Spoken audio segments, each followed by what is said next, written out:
Headlines प्रायोजक राम बंधू spice mix, झटपट बनवा, टेस्टी खा। पेपर फुटी संदर्भात पंतप्रधान नरेंद्र मोदींचं ट्विट, तरुणांच्या हिताला सर्वोच्च प्राधान्य, दोषींना शिक्षा करण्यास फास्ट ट्रॅक कोर्ट स्थापन करणार, पंतप्रधान मोदींची ट्विटरवरून माहिती। सोनम वांगचुक उपोषणावर ठाम, मैं भी जिंदा हूं म्हणत विद्यार्थ्यांवर कुठलीही कारवाई न करण्याचं वांगचुक यांचं आवाहन। नवी दिल्लीतल्या विद्यार्थी आंदोलनाचा चौथा दिवस, दिल्लीतील बहुतेक मेट्रो स्थानकं पोलिसांकडून बंद, ठिकठिकाणी पोलिसांचा बंदोबस्त। विद्यार्थ्यांच्या खांद्यावर बंदूक ठेवून काही पक्ष कारभार करतायत, मुख्यमंत्र्यांचा विरोधकांना जोरदार टोला, तर सरकार विद्यार्थ्यांच्या हिताचाच निर्णय घेणार, विद्यार्थी आंदोलनावर फडणवीसांचं विधान। मनसे अध्यक्ष राज ठाकरेंची दुपारी पत्रकार परिषद, जंतर मंतरवरील आंदोलनाबाबत काय बोलतात हे बघणं महत्त्वाचं। वंचित बहुजन आघाडीकडून महाराष्ट्र बंदची हाक, दिल्लीमध्ये विद्यार्थ्यांच्या आंदोलनाच्या पार्श्वभूमीवर वंचितकडून महाराष्ट्र बंद, शांततेत बंद पुकारण्याचं आवाहन।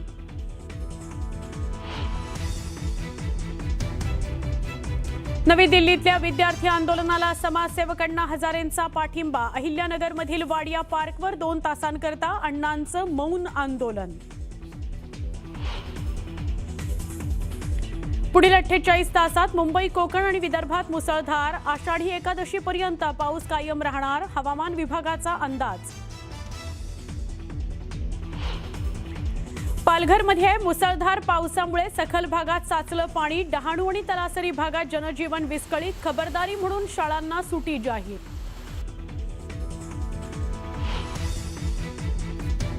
आणि सिक्कीममधील NHPC बोगद्याच्या अपघातात 22 जणांचा मृत्यू, दरड कोसळलेल्या ठिकाणी कामगारांचा शोध सुरू।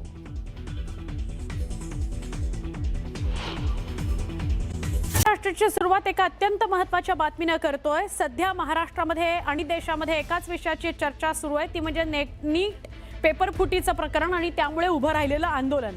पंतप्रधान नरेंद्र मोदी यांनी ट्विट करून या संदर्भातली प्रतिक्रिया दिलेली आहे।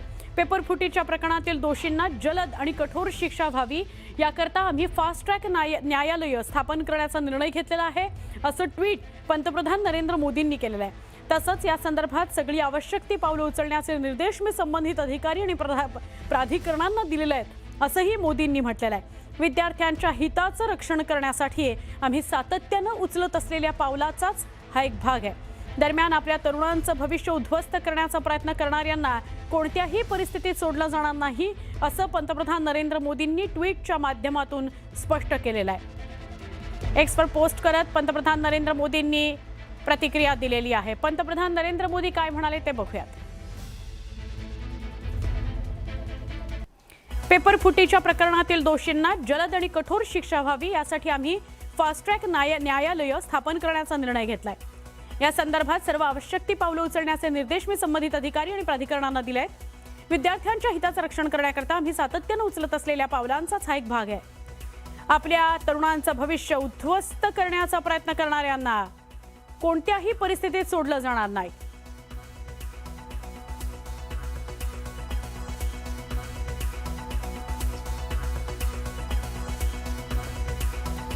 पेपर फुटीतील दोषींना कठोर शिक्षा केली जाणार या पंतप्रधान नरेंद्र मोदींच्या ट्विटला CJP कडून रिट्विट करत शिक्षण मंत्री प्रधान यांच्या राजीनाम्याची मागणी करण्यात आलेली आहे। धर्मेंद्र प्रधान यांना राजीनामा द्यावाच लागेल असं ट्विट CJP कडून करण्यात आलेलं आहे।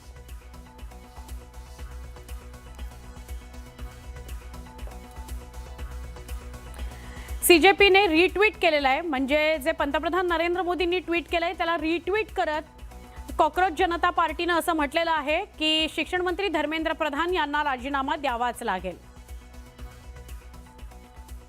नवी दिल्लीतील जंतर मंतरवर सुरू असलेल्या विद्यार्थ्यांच्या आंदोलनाचा आजचा चौथा दिवस, केंद्रीय शिक्षण मंत्री धर्मेंद्र प्रधान यांच्या राजीनाम्याकरता विद्यार्थी आंदोलनावर ठाम आहेत। गेल्या बुधवारीही या ठिकाणी काही प्रमाणात गदारोळ झाला। दिल्लीत आज सुद्धा कडक सुरक्षा व्यवस्था आहे। दरम्यान जोपर्यंत धर्मेंद्र प्रधान राजीनामा देत नाहीत, त्यांचा राजीनामा घेतला जात नाही, तोपर्यंत आंदोलन सुरूच राहील असा इशारा अभिजित दीपकनं दिलेला आहे।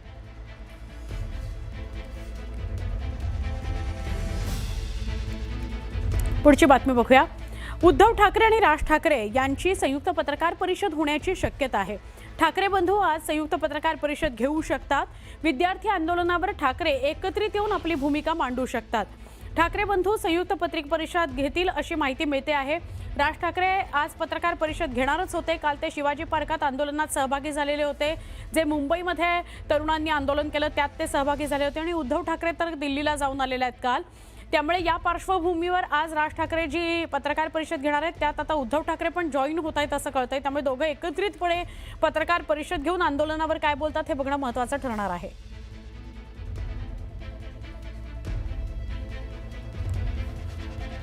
वंचित बहुजन आघाडीकडून महाराष्ट्र बंदची हाक देण्यात आली आहे. वंचितच्या 3,500 कार्यकर्त्यांना ताब्यात घेतलं गेलंय. बंदला पाठिंबा देणाऱ्या पक्षांचे आभार असं त्यांनी म्हटलेलं आहे. आंबेडकर चे कार्यकर्ते शांततेत बंद पाळण्याचं आवाहन करतायत. महाराष्ट्र बंदला सामान्य जनतेकडून प्रतिसाद मिळतो आहे असं प्रकाश आंबेडकरांचं म्हणणं आहे. वंचितच्या कार्यकर्त्यांना शांततेत बंद पाळण्याचं आवाहन आहे. भीतीचं वातावरण निर्माण केलं जातंय असंही प्रकाश आंबेडकरांचं म्हणणं आहे. प्रकाश आंबेडकर यांनी आंदोलनावर प्रतिक्रिया दिली आणि त्याविषयी बोलताना ते आपल्या आंदोलनाविषयी सुद्धा सांगत होते. महाराष्ट्र म्हणजे दिल्लीतल्या आंदोलनाचे पडसाद आता महाराष्ट्रामध्ये सुद्धा उमटत आहेत. महाराष्ट्र बंदची हाक दिल्लीतल्या विद्यार्थी आंदोलनावर झालेल्या पोलीस कारवाईचे पडसाद उमटू लागलेले आहेत. महाराष्ट्र बंदची हाक देण्यात आलेली आहे आंबेडकरी जनतेकडून.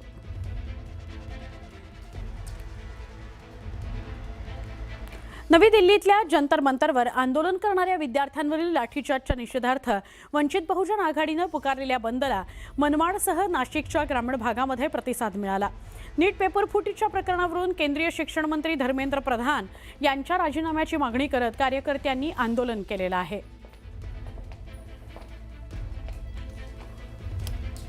दिल्ली येथे जंतर मंतरवर विद्यार्थ्यांनी जो आंदोलन केलं त्याच्यावर पोलिसांनी केलेल्या लाठीमारच्या निषेधार्थ वंचित बहुजन आघाडीने आज महाराष्ट्र बंदची हाक दिली होती.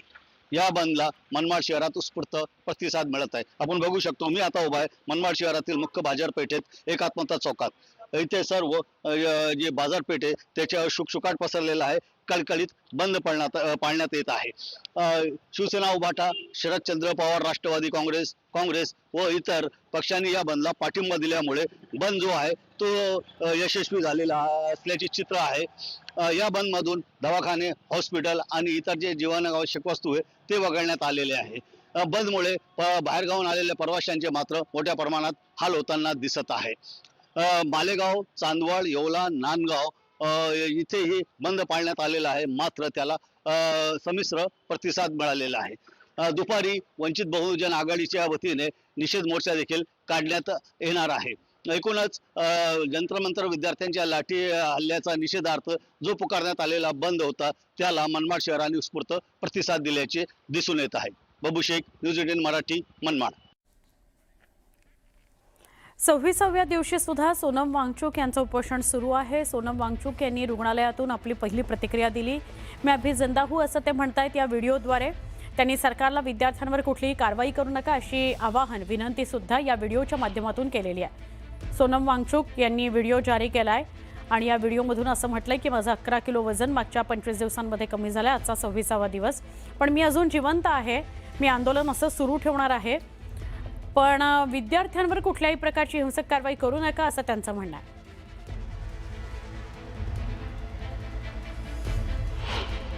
नमस्कार साथियों, मैं अभी भी ज़िंदा ही हूँ. ये 25वां दिन है मेरे अनशन का. 25वें दिन तक लगभग मेरा 11 किलो वज़न कम हुआ है और काफ़ी मांसपेशियाँ कम होने लगी हैं, मगर ठीक ही हूँ. मैं दाद देना चाहता हूँ उन सभी छात्रों को जिन्होंने इतने शांतिपूर्ण तरीके से खुद पर लाठियाँ खाते हुए वापस कोई हमला ना करते हुए, हालांकि बहुत उकसाने पर भी और कुछ तत्वों को पत्थर फेंकने के लिए लाए जाने पर भी आपने सब्र से काम लिया. मैं बहुत ही मेरा दिल पिघल गया इससे.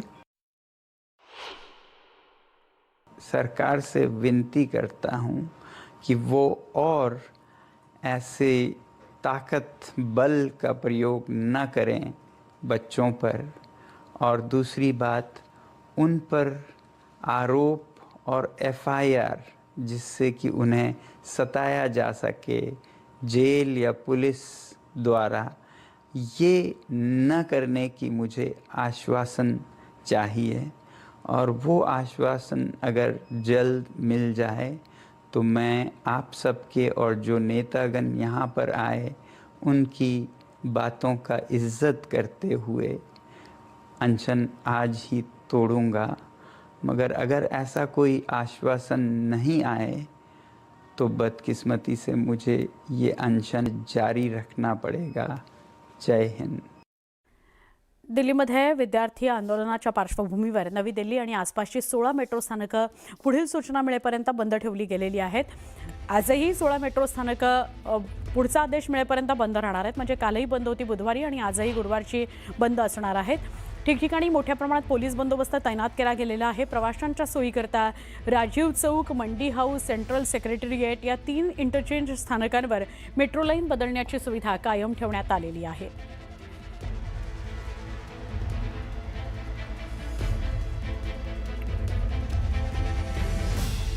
दिल्लीमध्ये जंतर मंतर आंदोलनादरम्यान विद्यार्थ्यांवर झालेल्या लाठीचार्ज आणि कारवाईच्या निषेधार्थ भारतीय शेतकरी कामगार पक्षाने अलिबागमधील पीएनपी नाट्यगृहामध्ये बैठक घेतली।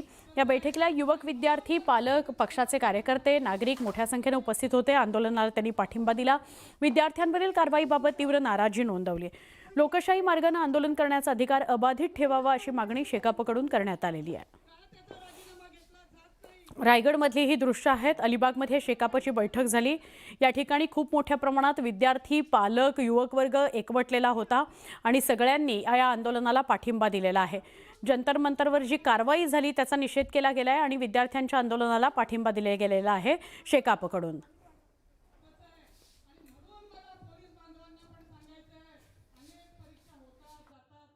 जे दिल्लीत होते ते मला वाटतं अतिशय अमानुष्य आहे। त्यांच्यावर ज्या पद्धतीने लाठीचार्ज झाला त्याचा आम्ही तीव्र निषेध करतो आणि असं वाटायला लागलंय की आम्ही फ्रीडमच्या आधीच्या भारतात राहतोय। म्हणजे ब्रिटिशरने ईस्ट इंडिया कंपनी सारखे वागतायत। त्याच्यामुळे अलिबाग या सगळ्या जंतर मंतर मध्ये दिपकेंचा आणि सगळ्यांचा पाठिंबा देते। आम्ही धर्मेंद्रजी प्रधानांचा राजीनामा मागतो, अमित शहांचा राजीनामा मागतो त्या लाठीचार्जसाठी। नवी दिल्लीतल्या विद्यार्थी आंदोलनाच्या पार्श्वभूमीवर ज्येष्ठ समाजसेवक अण्णा हजारे अहिल्यानगरामध्ये 2 तासांचं मौन आंदोलन करतायत।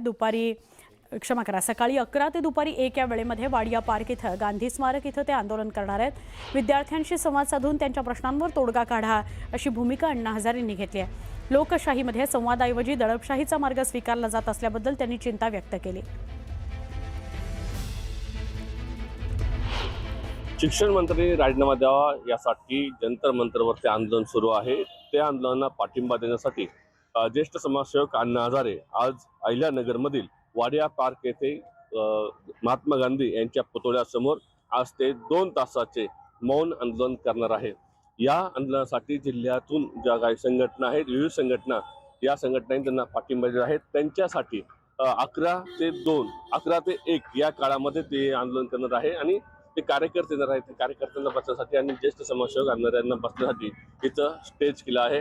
साधारणतः 5 ते 10 हजार लोक या ठिकाणी बसतील अशी व्यवस्था या ठिकाणी केली आहे। किती लोक येतात हे पाहणं महत्त्वाचं ठरणार आहे। परंतु ज्येष्ठ समाजसेवक अण्णा हजारे यांनी आज जे आंदोलन पुकारलेलं आहे त्याला मोठा पाठिंबा जिल्ह्यातून मिळताना दिसत आहे। त्यामुळे येणाऱ्या काळामध्ये आंदोलनानंतर काय बोलतात हे पाहणं महत्त्वाचं ठरणार आहे। व्हिडिओ जर्नलिस्ट दीपक सह साहेबराव कोकणे, न्यूज 18 मराठी, अहिल्यानगर। विद्यार्थ्यांच्या खांद्यावर बंदूक ठेवून काही पक्ष कारभार करतायत असं म्हणत मुख्यमंत्री देवेंद्र फडणवीस यांनी विरोधकांवर टीका केली।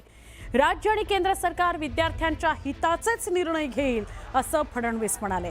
तर उपमुख्यमंत्री एकनाथ शिंदेंनी राहुल गांधींवर निशाणा साधला। राहुल गांधींना घातपात करायचा होता का असा सवाल एकनाथ शिंदेंनी केला। की पहिल्या दिवशीपासून आमचं सगळ्यांचं मत आहे की विद्यार्थ्यांच्या ज्या आशा आकांक्षा अपेक्षा असतील त्या पूर्ण करणं हे सरकारचं कर्तव्य आहे आणि ते आम्ही करू। काही उणिवा राहिल्या असतील तर त्या उणिवा दूर होतील. फक्त त्यांच्या खांद्यावर बंदूक ठेवून काही लोक, विशेषतः काही राजकीय पक्ष ज्या पद्धतीनं कारभार करतायत ते काही योग्य असं माझं मत नाही. विद्यार्थ्यांच्या मागण्यांची आम्ही समरस आहोत आणि विद्यार्थ्यांच्या हिताचेच निर्णय हे केंद्रातलं आणि राज्यातलं सरकार घेईल. हे तर राहुल गांधी यांनी विरोधी पक्षनेते एवढे जबाबदार पदावर असताना कालचं जे आंदोलन, धरणं आंदोलन अतिशय बेजबाबदार पद्धतीचं आहे.